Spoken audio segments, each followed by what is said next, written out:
C'est le 30e anniversaire de la fondation de l'ADQ. Je profite de l'occasion pour discuter avec Pascal Mayotte. Il est vice-président chez Tact et co-auteur d'un livre qui relate l'histoire de ce qu'on appelle la troisième voie. Ensemble, on va se pencher sur une déclaration qui a marqué l'actualité politique cette semaine. Bienvenue à Duo.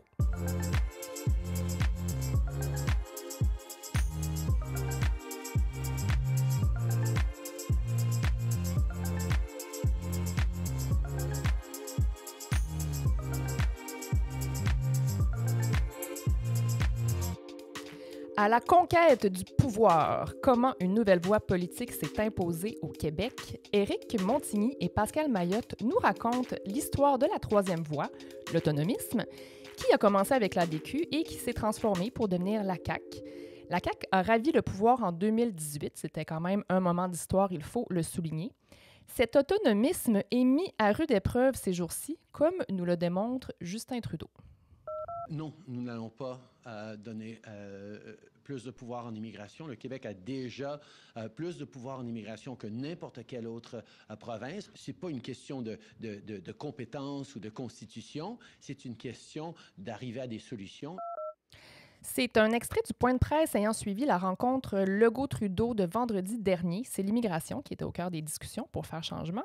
Le gouvernement demande plus de pouvoir en immigration, le gouvernement du Québec, et c'est fin de non-recevoir de l'autre côté de la rivière des Outaouais. On va partir de cette déclaration-là pour discuter avec Pascal Mayotte. Allô, Pascal? Bonjour, Antonine. Ce livre, tu l'as coécrit avec Éric Montigny, et vous le sortez dans un contexte qui est bien particulier parce que la marde est un peu pognée là, entre Québec et Ottawa. Est-ce que c'est bon, ça, pour les ventes de livres? Ben, tant mieux si c'est le cas, mais effectivement, le contexte au niveau fédéral apparaît peu propice avec ce fédéralisme rigide pour que la CAQ puisse faire avancer son agenda nationaliste. Justin Trudeau aurait peut-être avantage à dire un peu plus oui pour arrêter justement d'alimenter le camp du oui, à ton avis? Bien, ça lui arrive de dire oui. Par exemple, puis on raconte dans notre livre là, toutes les péripéties qui ont entouré l'amendement constitutionnel que Simon-Jolin Barrette a réussi à obtenir au moment de faire adopter son projet de loi sur la réforme de la langue française. Il a réussi à faire reconnaître dans la Constitution canadienne la particularité québécoise comme nation et sa spécificité linguistique, ce débat qui remontait à 30 ans, hein, jusqu'à l'accord du lac Meech. Et ça, c'est un gain majeur, symboliquement majeur pour la troisième voie. C'est l'aboutissement de tout un débat qui a duré 30 ans. Ça s'est fait dans une relative indifférence, malgré tout, alors qu'il y a 30 ans, on parlait que de ça. Là, mais n'empêche que Justin Trudeau a accepté cette reconnaissance de la nation québécoise. Récemment aussi, en vertu d'une entente entre Jean-François Roberge et la ministre Petitpas-Taylor, la loi sur les langues officielles fédérale a été réformée, permettant aux entreprises québécoises à Charte fédérale de devoir appliquer la loi 101. Il y a eu une réforme de la nomination des juges. Bref, il y a quand même des gains. Il y a quand même des moments où Justin Trudeau dit oui, mais comme on dit, good news, no news, on n'en entend pas parler. Comme disait Jean Lapierre, les gens heureux n'ont pas d'histoire. Dans le récit que vous faites dans votre livre, le contexte est assez différent de celui d'aujourd'hui. 2 référendums perdus, le camp du oui était soufflé. On était à quelques dizaines de milliers de voix d'un pays en 1995. On se retrouve à partir de 2003 avec des gouvernements libéraux à répétition. Puis il y a plusieurs personnes qui ne se retrouvaient plus dans cette espèce de vision un peu binaire de la politique, fédéralisme convaincu et souveraineté. La table était mise pour la troisième voie? C'est ce qu'on raconte dans le livre. C'est un livre qui offre aux lecteurs une visite des coulisses de la politique. Hein? C'est écrit par 2 anciens conseillers politiques. Éric Montigny, qui est professeur aujourd'hui, a travaillé pour Robert Bourassa. Ensuite, il a suivi Mario Dumont pendant l'essentiel de son parcours. Dans mon cas, moi, j'ai travaillé au cabinet de Lucien Bouchard. Ensuite, Bernard Landry. Puis, j'ai suivi François Legault à travers ses tribulations. Alors, ensemble, on s'est rendu compte qu'on avait été des témoins de l'intérieur, proches de la plupart des événements importants qui se sont produits au Québec depuis une trentaine d'années. Alors, on a décidé d'en faire le récit. Ça fait longtemps qu'il y avait eu des livres, les geeks de la politique comme nous, on collectionnait les livres de Michel Vastel, de Pierre Godin, Jean-François Lisée dans notre bibliothèque. Et depuis quelques années, il n'y en a plus de ces livres-là. Puis, 2018 nous apparaissait une date importante. Alors, on s'est dit que ça prenait au moins un livre là-dessus. Bien, puis c'est drôle parce qu'on a l'impression que c'était hier, mais c'est vrai que ça commence à faire longtemps. Mitch, la fondation de l'ADQ, tous ces jalons dont vous parlez dans ce livre-là, finalement, le moment était venu de raconter cette histoire-là qui, on se rend compte, ça commence à dater. Hein? Ben, c'est ce qu'on s'est dit. Le point de départ de notre récit, c'est Meech. C'est l'échec de l'accord du lac Meech qui visait à reconnaître le Québec à l'intérieur du Canada. Plus de pouvoir, plus d'autonomie. Mais de Meech est restée l'idée d'une troisième voie. Et ça s'est perpétué à travers un parti politique, l'Action démocratique du Québec, qui a tenté de définir ou de faire en sorte qu'il puisse se frayer une option entre la souveraineté et le Canada tel quel. C'est ça la troisième voie, c'est de trouver une manière de faire en sorte que le Québec puisse, à l'intérieur du Canada, trouver une place qui répond à ses aspirations nationales. Et cette troisième voie-là, portée par Mario Dumont, pendant toute l'existence de l'Action démocratique du Québec, a été reprise par François Legault, qui a quitté le Parti québécois en 2009 pour prendre une année sabbatique et fonder la coalition Avenir Québec. Et on raconte dans notre livre toutes les tenants et aboutissants autour de la fondation de ce parti-là et de la fusion, en fait, aussi de la CAQ avec l'Action démocratique du Québec. Justement, l'ADQ a 30 ans. Votre livre parle de la fondation de la CAQ. Qu'est-ce qui reste de l'ADQ dans la CAQ d'aujourd'hui? J'en parlais pas plus tard qu'hier avec Mario Dumont, qui était présent au lancement du livre. Lui considère que ces deux partis différents, distincts, il ne se reconnaît pas, il ne semble pas se reconnaître beaucoup, peu dans la CAQ. Hein. Puis les deux, lui et François Legault, se retrouvent sur la page couverture de notre livre, mais c'est pas des personnes proches l'un et l'autre. Il n'y a pas une influence mutuelle. Alors, mais moi, je pense que l'héritage de l'ADQ est quand même très présent dans la CAQ. Il y a un lien familial, un ADN très fort. Pourtant, au moment de la fondation de la CAQ, il n'était pas envisagé du tout de fusionner avec l'ADQ. Ça s'est fait un peu par la force des choses, parce que les deux partis ne pouvaient pas coexister et se compétitionner. Alors, en fin de compte, la CAQ a absorbé l'ADQ. Puis aujourd'hui, on a 4 ministres dans l'actuel gouvernement qui ont été des candidats, des députés de l'ADQ, François Bonnardel, Jonathan Julien, Mathieu Lacombe et Éric Kerr. Il y a beaucoup d'adéquistes dans le personnel et dans les congrès de la CAQ, on croise beaucoup d'anciens adéquistes dans les corridors, mais c'est surtout l'esprit l'ADQ qui se perpétue dans la CAQ, cette remise en question du modèle québécois. Puis, nous, dans le livre, on établit que ces deux partis qui ont une vocation réformiste. Bien, peut-être aussi ce retour un peu du narratif sur l'efficacité. On l'a vu dans le budget d'Éric Girard, on parlait d'optimisation, on ne veut pas parler d'austérité comme telle. Il y a quand même pas mal de critiques qui disent que cette idée de couper dans la fonction publique, il y a eu plutôt des créations de structures, finalement, par la force des choses.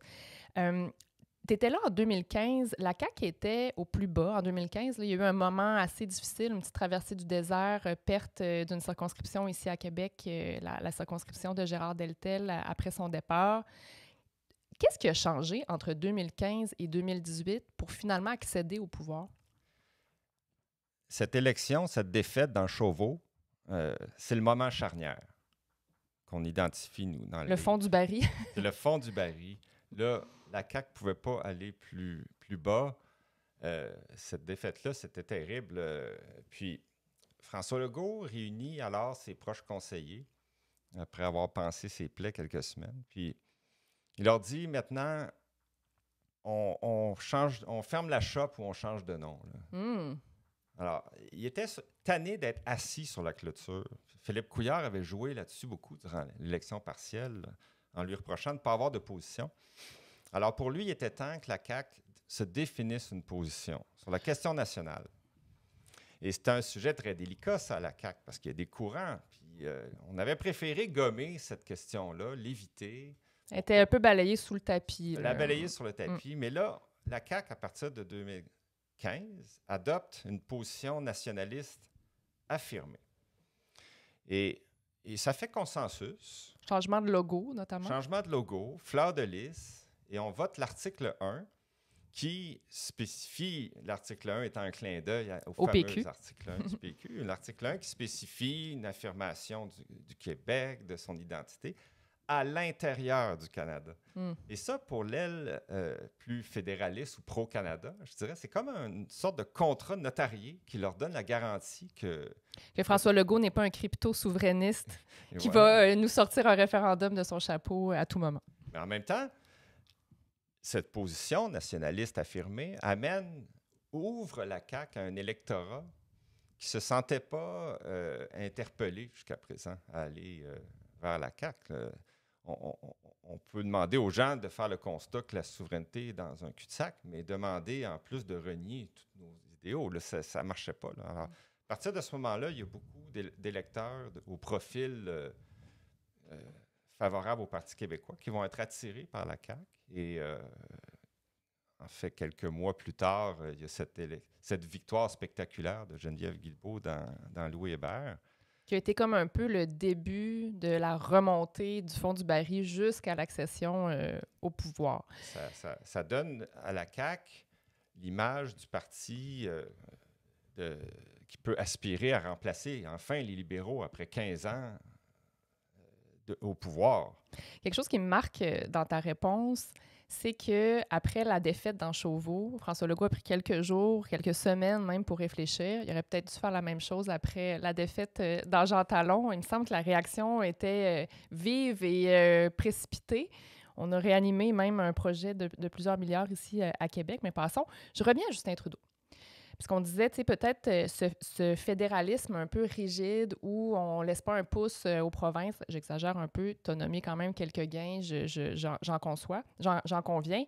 Est-ce que si le Parti conservateur de Pierre Poilievre accédait au pouvoir aux prochaines élections fédérales, ça donnerait pas un coup de pouce un peu à cette position d'autonomisme de la CAQ? On peut s'attendre effectivement à une dynamique fort différente. Le Parti conservateur, c'est pas pour rien que Meach, le père de l'accord du lac Meach, c'est Brian Mulroney. Qui nous a quittés récemment, d'ailleurs. Récemment. Et le Parti conservateur a toujours amené une vision plus décentralisée des pouvoirs à l'intérieur de la fédération. Alors, on peut s'attendre effectivement, en tout cas, j'ai bien hâte de voir le programme qui sera mis de l'avant par Pierre Poilievre au cours de la prochaine élection, mais il y a l'espoir, en tout cas chez bien des gens à la CAQ, là, de pouvoir tabler sur l'avènement d'un gouvernement conservateur au fédéral. Puis on rappelle aussi que François Legault, lors de la dernière élection fédérale, avait d'ailleurs choqué beaucoup les libéraux de Justin Trudeau en appelant à ne pas voter pour des partis centralisateurs, ce que les journalistes ont rapporté finalement comme étant un appel à voter conservateur.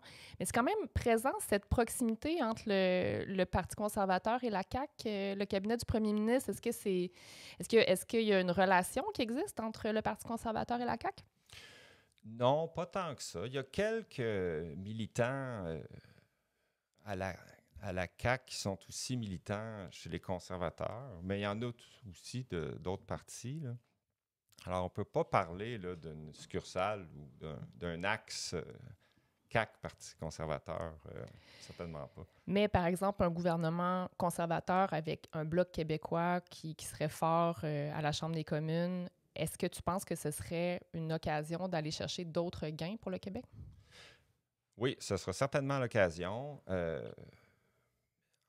la troisième voie, c'est ça, c'est d'aller chercher des gains à la pièce. Hein. C'est ça la doctrine. Il ne faut pas s'attendre à un grand soir avec un accord là, constitutionnel qui va régler tout. Ouais, c'est moins spectaculaire un peu l'autonomisme. C'est des petits pas, c'est pas le grand pas. Oui, exact. Et c'est une conception un peu erronée des fois. On dépeint la troisième voie à travers cette idée qu'il y a un nouveau Meach. Là. Ça n'arrivera pas. Personne ne va prendre ce risque-là. Avec Charlottetown, ça a été tenté à nouveau, mais ça, c'est pas non plus le but. Dans le projet nationaliste de la CAQ, il n'y a rien qui tend vers l'idée de ce grand accord. C'est plus une démarche progressive avec une posture de revendication. Alors que ce soit le gouvernement Trudeau, le gouvernement Poilievre ou autre, la posture de revendication doit demeurer. C'est ce qui distingue un gouvernement de la CAQ d'un gouvernement, par exemple, libéral, où on accepte le Canada tel quel. Hein? Pas de demande. Le Québec n'est pas en demande lorsque le Parti libéral est au pouvoir. Ça dépend des premiers ministres, mais effectivement, c'est pas très revendicateur, on peut dire ça comme ça. Et si c'est le PQ qui est au pouvoir, c'est la rupture. Alors, le gouvernement est en position de rupture et c'est compris de cette façon-là par le reste du Canada et ça entraîne une dynamique de confrontation. Un gouvernement de la CAQ, c'est un gouvernement de revendication qui demande plus de pouvoir, plus d'autonomie. Mais le PQ puis les souverainistes en général trouvent que le rapport de force est inexistant, étant donné qu'on ne menace pas constamment de quitter. Tu penses quoi de cette critique-là? Bien, on appelait ça la stratégie du couteau sur la gorge. Et c'est à l'époque où le Québec avait une carte dans son jeu, un joker, la carte de la souveraineté. Robert Bourassa l'avait, cette carte, au moment de Meach. Mais là, le Québec, de manière réaliste, ne pourrait pas, de façon crédible, menacer de faire la souveraineté. Alors, il faut prendre acte de cette réalité-là. Oui, le PQ est quand même premier dans les sondages à l'heure actuelle. Donc, on verra si ça augmente le rapport de force et la crédibilité de l'option souverainiste. En terminant, tu as été proche de François Legault. Fait que je te pose une question, il faut que tu répondes par oui ou non. Est-ce qu'il reste un indépendantiste au fond, là, au fond de François Legault? Bien, je ne peux pas lire dans son cœur, mais de façon rationnelle et objective, il a fondé la CAQ sur le constat que la souveraineté était dans un cul-de-sac. Alors, les conditions n'ont pas changé depuis. Donc, on va prendre ça pour un non. Pascal, merci beaucoup d'avoir été là. Puis on rappelle que ton livre est en vente dans toutes les bonnes librairies, livre que tu as coécrit avec Éric Montigny. On se retrouve la semaine prochaine. Suivez-nous sur Instagram sous le nom de Balado Duo et n'oubliez pas de nous donner une note de 5 étoiles sur Spotify et Apple. À bientôt!